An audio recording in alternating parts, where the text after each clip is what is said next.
Napigilan dito yung entry point sana na gusto gawin dito ng KDM, pero 2K kagad. Dalawa kagad ang miyembro nila ang nakurumba. At medyo nahirapan sila dito na ipagpatuloy yung aggression na gusto nilang gawin sana sa pagpasok ng A-side. And Phil, Fucking galing. What's with this? They're gonna push it no matter what. Second team KDM, they have the economy, they have the firepower, they have the utility sa ito, pero dire-diretso ka rin dito ngayon sa opening doors. MJ will deny Funky right now, at least minus one initiator nga para sa kanila, and with that, the one that wants to judge will catch two. Cobbs denying everyone right now. At paano kasi na makakapasok ka rin dito ng fact, the Viper dito katalas pa ng isa. There's a 2v4, Viper with a bulldog in hand. Will catch one, and MC3D, nanalo sila sa buy route ng Team KDM. This is a 5-10, and ito rin sinasabi ko, there's a huge chance na maging 5-11 yung score na natin ngayon kasi walang pera dito ang Team KDM. at magkakaroon na nga dito ng advantage yung MC3D lalo dahil pagdating dito, siya talaga meron at pwede ibuka dito ng KDM. And now, Ghost, ang ganda ng mga lasong play na pinapakita niya dito with that judge.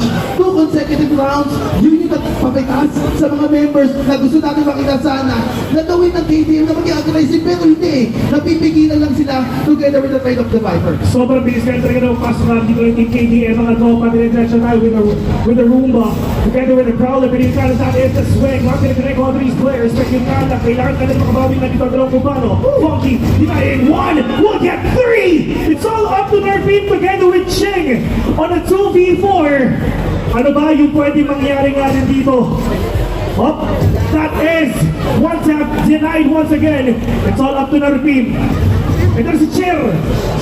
Si Cher nakaputas ng isa. Pero Omen dito will get that, ladies and gentlemen, one more in MC3D. Makakabawi na sila sa ginawa ng KDM sa kanila. Isa na lang, match point na. Yun na yung gusto natin makita dito, pero gusto ko sana makabawi dito yung side ng KDM. Kasi bakit? Sila yung mga OG. I mean, isa na sila sa mga haligi ng Valorant, pero mukhang nagkakapakan pa din sila. On this round, 5-11 scoreline. And alanganin pa yung round na to for them. Kung matatalo sila, wala silang economy. At match point na yun ang side ng MC3D. Matanda na kasi si Ching. Si Josh nandito. Ayan. Sunday ngayon. Natutulog daw ba ang Josh?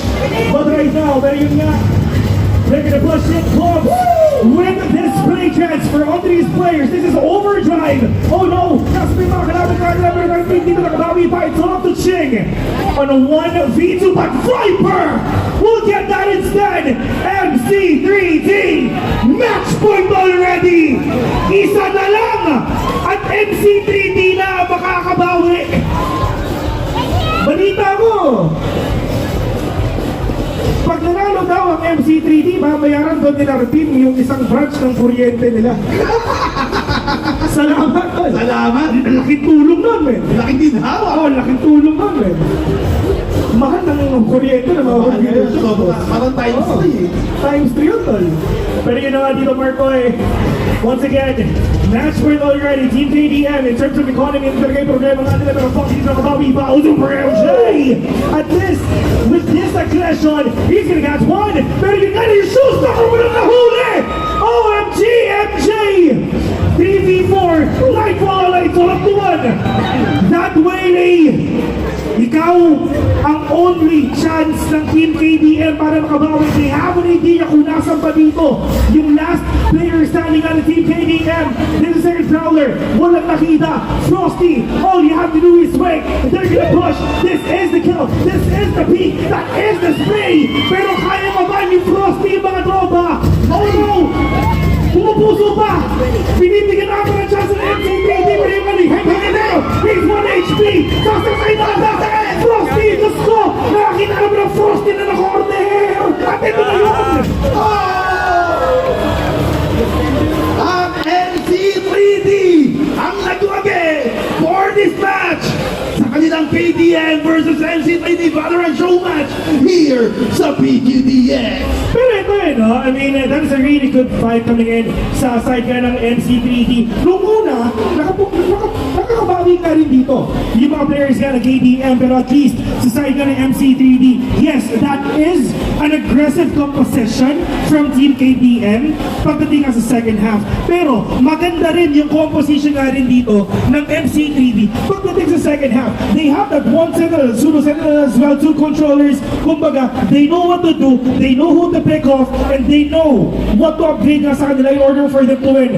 Shoutouts nga pala sa inyo mga tropa. Siyempre, feel nga pala together with Kuya Marcoy. Sobrang solid ng event na to. Last year, kumbaga, siyempre nandito rin ako noon. Kaya, pero yun nga, great to be back sa lahat nga ng brands natin. Super solid din. Big shoutouts, thank you guys. And ayun, maraming salamat sa mga nanood dito. Siyempre sa Valorant community and also sa gaming community ng buong bansa natin at nagsama-sama tayo dito. At maganda yung napanood natin sa laban ng KDM versus MC3D. Talagang pinakita nila kung sino nga ba talaga ang mas mananaig sa larong Valorant. And right now, ladies and gentlemen, gonna throw those sa akin, sa ating mga host, sa ating mga nagagwapuhan at nagaganda ko. Sa mga manatali kong kaibigan, mga tropa.